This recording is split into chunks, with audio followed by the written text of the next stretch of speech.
called the producers and the studio, actually, and I said, I think it's gonna be this girl, and she works in an ice cream parlor. Hey, Nikki. I think that you should probably, make yourself a big ice cream cone because it's you, honey.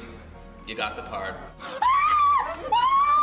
I literally could not control myself. She'd never done anything professional, and now her backup cast was John Travolta and Queen Latifah and Michelle Pfeiffer, James Marsden and Christopher Walken. It was pretty emotional. It was really like the longest shot that we'd ever find her. It was just magic. It was magic for her. It was magic for us. Nikki is the Tracy for this movie. I'm crying, but I'm standing here today because I followed my dreams, and my dreams came true.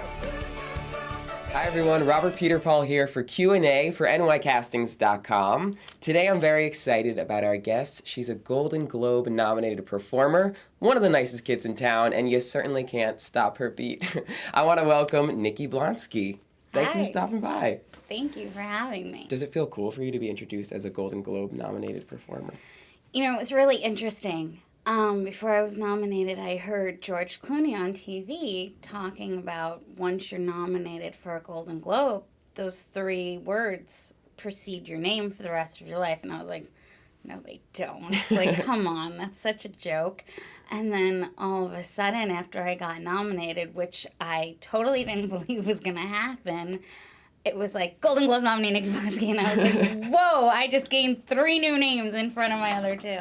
So it's very awesome to be recognized by the HFPA for my first movie and to just have a nomination along with such amazing people in this industry. It's incredive to think about. Did you receive any sort of training before you were launched into this crazy business, or? I've been singing since the age of 3, and then I started at 8 with vocal lessons. But that was it, pretty much, other than doing my high school musicals, no pun intended. I, was just an average kid with a dream, and I had no idea that it would take me where it took me. Do you think there's anything that the public would find unexpected as a result of becoming famous? People think I have a chef or whatever. I'm like, no. No. It's like her name is Nikki and the other chef is Karen, my mom. So, it's like I walk my own dogs. I don't have a dog walker. And I take pride in doing things myself because it's part of being an independent woman. And I think that is something that drives me, not to have to rely on anybody else, just to rely on myself, and that's an amazing feeling. But to also have that love and support from family. My mom is my best friend, and she is so supportive. I couldn't be more blessed to have the family that I do. Mm-hmm. I'm really, really blessed. Everybody from my mom to my dad to my brother. It's very rare that you have a 20-year-old brother mm-hmm. who goes to auditions with you. He acts as my security sometimes because he's 6 foot and looks like a linebacker for the New York Giants.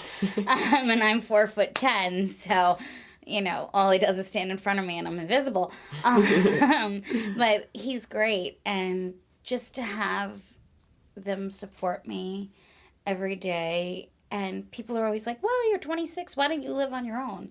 And I'm always like, you know what?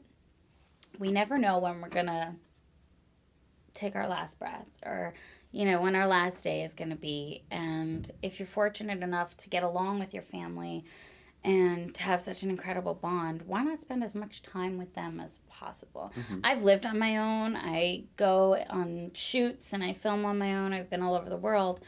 But there's nothing like traveling with your mom, mm-hmm. traveling with your dad or your brother, and just having that sense of comfort. I think that's something in this business that you can't buy, you can't find when you walk on set the first day. It's something that comes with your upbringing, and I'm really, really very fortunate to have the people that I have in my life. I really am. That's awesome. Even just preparing for this interview, when you type in Nikki Blonsky to Google or just search things on you, your family is like one of the first things that comes up. Yeah. Which is really cool. I love that. I mean, I always, for award shows or red carpets, I'm like, come on, Mom. Come on, Dad. Come on, Joe. And they're like, you don't want to take so-and-so. And I'm like, no, he could stay home. I'm like, it's about just experiencing these things together. Mm-hmm. Because my mom always says, how many parents can say that they got to see their child's dream come true and watch it? I mean, my mom was with me every single day on the set of Hairspray. Wow. And then she did the entire world tour with me. Oh my gosh. So, I mean, you can't get any better than that. I'm glad you're grounded.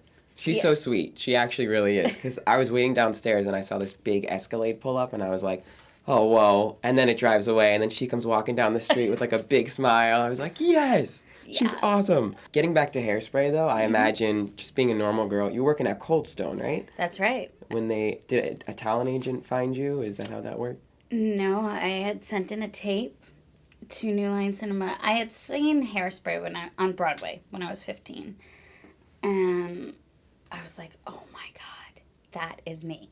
I was like, Mom, that's me. I have to do that. She's like, shh, we're in the theater.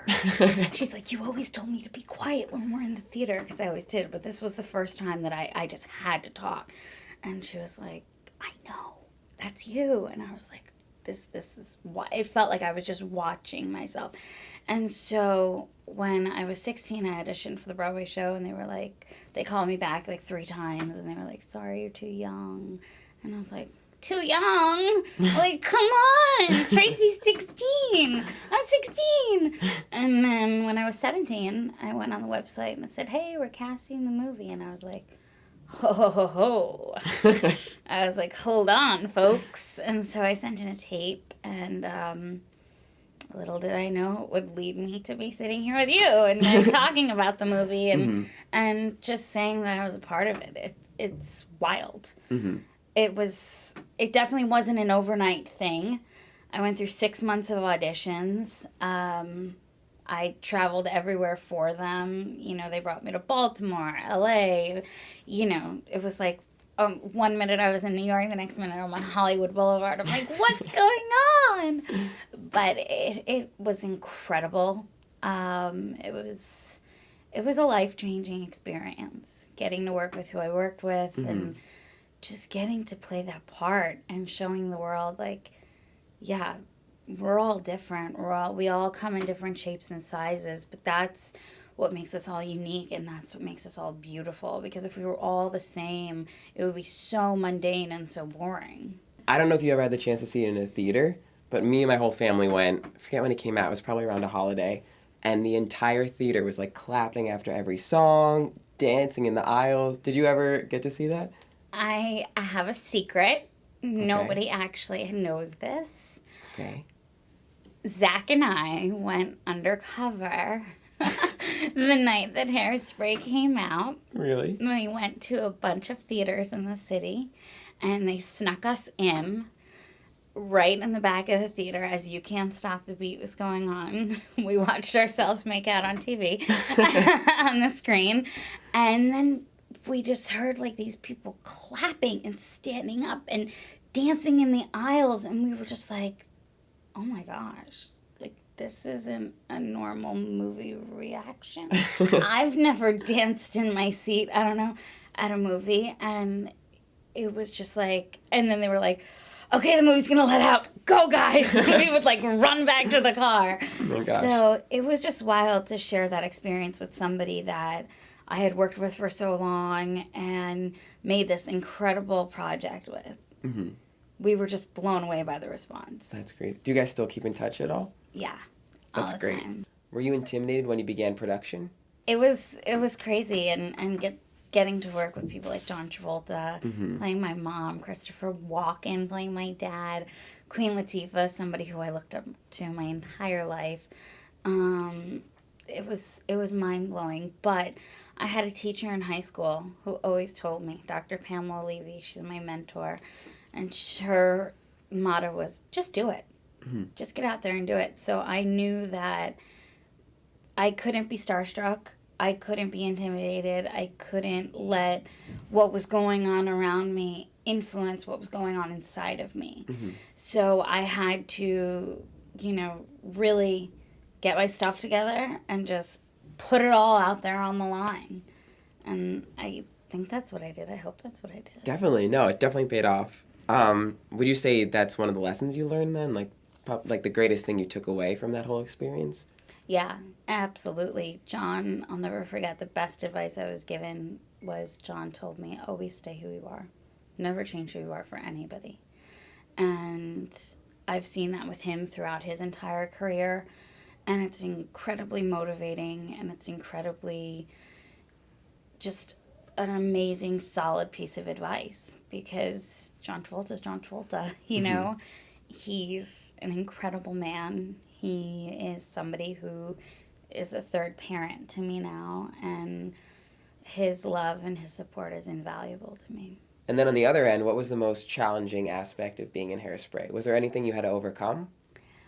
Well, I never danced a day in my life before Hairspray, so that was an interesting, I wouldn't say it was a challenge, but it was something that I just had to get down because Tracy gets down. So I had to really just condition my body. I danced for 8 hours a day for 3 months.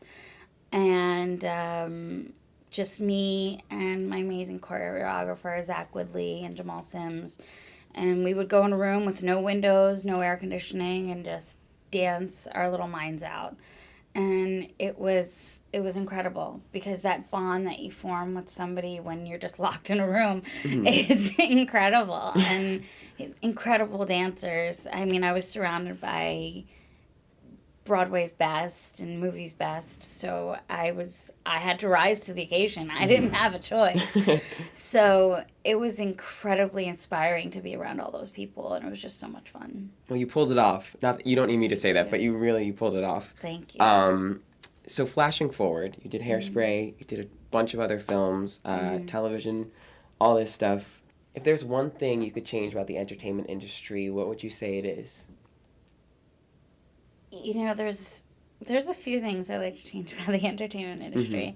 I think their conception of what is beautiful is really kind of skewed and narrow. I'd like for it to open up a little bit more, and I'd like for them to give more people a chance to play leading roles, especially women. I think it's women's time right now. Especially watching my dear friend Julianne Moore win the Oscar this year, and I had just done a movie with her. It filled my heart, and I was sitting there watching the Oscars tearing up to watch somebody you admire so much and you worked with and a friend win the highest accolade was incredible. And so I think that talent really needs to shine through more than just what's on the outside, because I always say what's on the outside is only temporary. People aren't going to remember you for, oh my God, her hair was incredible, her makeup, her eyes, she was so gorgeous. Sure, we look at somebody like Elizabeth Taylor and we say, God, she was breathtaking, but we all age. But I think when we think of people, we remember them for their personality. And I always say, looks fade, personality stays. So, if anything I could change about the entertainment industry is that just open it up a little bit, folks. Let a few more people in. So you just brought up Julianne Moore, and I'm really glad you did because she just won an Oscar, which I think we were all really excited about. You worked with her in The English Teacher. What was that experience like? Did you learn anything from being in a scene with her? Julianne is incredibly sweet and kind and loving and welcoming. And she, was playing the lead in this film, but at the same time took the time to really get to know each and every one of us And I played a character that had an Irish accent the entire film. So it was really fun to hear everybody speaking regular and regular, normal. Can you say the rest of your sentence in the Irish accent? Sure, I can. Why not? Why not? Julianne was absolutely incredible. She was brilliant. She was so kind. And there's nothing I would have changed about the experience. She was lovely. That was really fun. Thank you. I love that. Of course, you're a beautiful singer. And I think one of the ways that you touch people, you kind of get right into people's hearts, is with your voice. You have a beautiful voice. Thank you. Really amazing. Like I told you, I was just listening to the Hairspray soundtrack before I got here. I'm wondering, is there any specific vocal warm-up you have that you feel is the most important? Absolutely. My voice coach from Hairspray, Elaine Overholt, she's based out of Toronto, Canada. And she gave us all a CD. It's called Big Voice.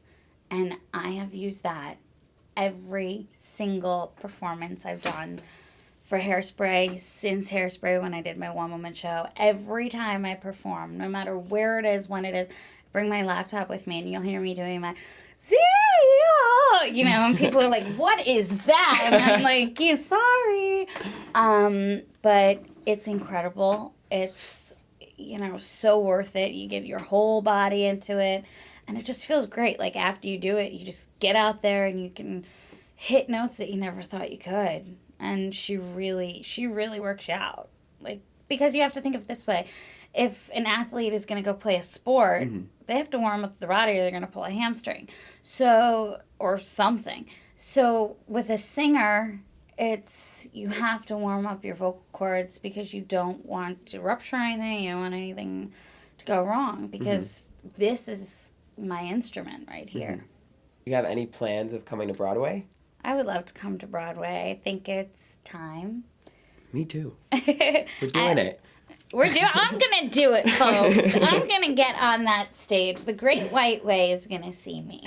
And then your mom will be in the audience, and I'll sit next to her, and she'll be like, "That's my girl." And I'll be like, "No talking, Mom." Yeah, exactly. Be like, Karen, shh. If you could be in one Broadway show right now, what would it be and why?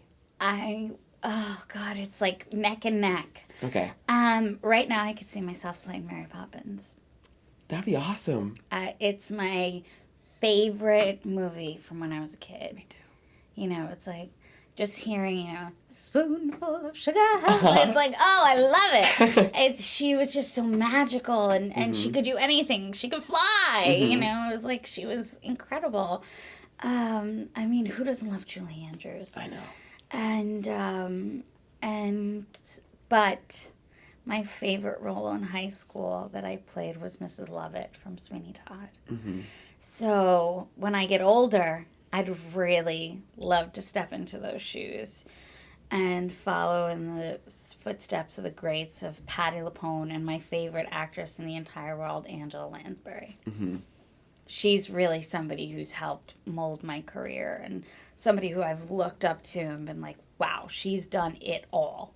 And I want to do that. And she's still doing it. At the age of 80-something, she's still doing it. And I'm like, that's what I want to do. I want to be on Broadway till I'm 80. I want to be making movies until I take my last breath, you know? You can do it. I have a lot of faith. Thank you. I think, you know, when you have a great support system, I've always been told by my parents, you can do anything you want. Just put your mind to it. You know, I've had an incredible amount of drive, willpower, ever since I'm young. And it's something that has never gone away, thank goodness. And I love to do what I do. And I couldn't imagine doing anything else. Do you have any upcoming projects you'd like to share with us? I do. I'm in talks right now for a couple of TV shows. Very cool. Actually, a few TV shows. And I'm in talks for 4 movies right now. Wow. Yeah, I've actually signed on to 3. That's amazing. I'm really excited. I'm excited now. I'm really excited. I'm one of those people, like, the minute I sign, I'm like, woohoo, here we go. Yeah. You know, I love it. And I love being on set. I love transitioning into different characters and just playing different characters. Like, my character from Huge was so vastly different from Tracy. But it was such a blast to play that, like, grunge, upset teenager, It was a blast. It was really cool. I like to end with this question because I think it's really inspiring for our viewers out there. What would you say is the best piece of advice you have for aspiring performers? I always say, for every door that closes and every rejection that you get, one will open. So no matter how many people say, no, you're not right for this, no, something is going to be there for you. And you're going to be right for something. It's all about perseverance. It's all about drive. It's all about motive. It's all about just having that in you, that willpower to just wake up in the morning and say, okay, I have an audition today and I'm going to give it everything I have. So it's just about believing in yourself. People can believe in you and that feels great, but if you don't have it inside of you, and if you don't have that gumption and that notion that, hey, I can do anything I put my mind to, then it's completely void. It's null and void. It doesn't mean anything. So you have to have that in you. And once you have that self-belief and that self-worth, once you respect yourself as a human being and as a person and as an artist, I think the world is your oyster, and it opens up, and it's all about thinking positive and just saying, okay, this one said no, but maybe this one will say yes tomorrow. So you never know what tomorrow is going to bring. Trust me, I'm a walking billboard for anything can happen. So, hey, you never know, like a lottery guy says. That's what I kind of feel like happened to me. Like, I feel like I, won the lottery out of nowhere. Like, they just picked my name, But obviously, I worked for it and I auditioned. So just put that work in, because in anything you do in life, it will totally persevere and totally help you to come out on top. And I think that is something that is, once you get there, and trust me, I'm still on the climb. I'm not at the top of the mountain yet. I'm still working to get to where I want to go. And I think that's important to realize, that you're not, just, okay, I'm here, yay. No, it's, you have to keep striving for more, and not just to be greedy, but to make yourself feel better, and to make, yourself feel like you're getting to that point in your life where you're happy. And I think that's what it's all about, is just making yourself happy and content and living the life that you've always dreamed of. I love that. And I think they're going to love it too. I hope so. And I thank everybody for tuning in. I thank you guys. It's been really fun. We thank you. And I have a surprise for you as a do? thank you. I do. Have you heard of Schmackery's Cookies? No. It's really cool. It's this guy who wanted to be on Broadway, and he was auditioning for all these things, and he kept getting no's, so he would go home and bake because he was so stressed out. And he started this bakery, and now he's kind of on Broadway, but with his bakery. That's awesome. So it's like the bakery to Broadway in a way. Does he sing? I hope so. I've never seen it, but we should sneak in there. I'd love to see that. Yeah. So they made you a special gift. You could have our lovely friend bringing it over. They were so excited. Thank you. They were so excited when I told them you were going to be here today. Aww. So if you want to pull out what's inside. I haven't seen it yet. Is it going to bite? It's going to jump out at you. I think it's probably something tasty. Oh my gosh, it's a cookie. It's a Hairspray cookie. Oh my God, now I see it. I was like, a C for Courtney Collins. There we go. That is so cute. Yes. Thank you. So enjoy. Schmackeries. You can keep the box if you want to. I will. I'm going to go share this with my best friend. Oh my gosh. Yay. Yay. I love that. Thank you. And we love you. I love you guys too. This is awesome. I appreciate awesome. that. Yeah, so this is yours. Thank you. And thank you guys for tuning in. This has been Rob Peterpaul and Nikki Blonsky with NYCastings.com's Q&A or Question and Actor. I want you all to stay talented. Stay talented. She does it better.